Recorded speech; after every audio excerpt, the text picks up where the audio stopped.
Nga pala yung araw na pinakamasakit na nangyari sa buong buhay ko. Pero syempre, bago lahat, ako nga po pala si Jack. Maraming pangarap para sa pamilya. Bali ngayong araw pala mga parayan dito kami sa Mamati. Second death anniversary nga pala ni Papa ngayon. Bali magpapadasal nga lang din pala kami at magpapakain. Siyempre mga para, ako pa rin pala ang nakatoka sa pagluluto ng ulam. Hindi nga pala kami kompleto dito mga par. Gawa nga ng may kanya-kanyang trabaho ang mga kapatid ko. Bali 20 putahe nga lang din pala yung niluto ko. Dumating na nga rin pala si nanay na siya namang magdadasal. Tapos ko nga pala magluto, si ate naman ay magluluto ng pansit. Ganitong gawain nga pala mga para ay hindi na namin hinahayaan si mama na gumawa dito sa kusina. Dahil lahat naman kami ay marunong magluto. Pero puro nga lang pacham.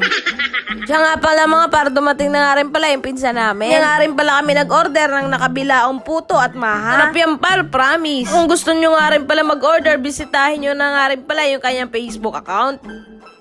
Ayun na nga mga par, dahil nga tapos naman na kami magluto ay pupunta na nga rin pala kami sa sementeryo at doon na nga rin pala kami magdadasal. Kaya pala mga par, hanggang ngayon ay sobrang sakit pa rin ang pagkawala ni Papa. Totoo lang mga par, sobrang miss ko na nga rin pala yung Papa ko. Paluhan na lang ako kapag namimiss ko nga pala si Papa. Ang bigat sa pakiramdam ang mawala ng isang magulang. Pero wala na tayong magagawa kundi ang tanggapin na lang. Kaya pala mga par, bumili na nga rin pala kami ng bulaklak na ilalagay namin sa puntod ni Papa. Bali magdadasal nga lang din pala kami dito. Pagkatapos ay uwi na nga rin pala kami.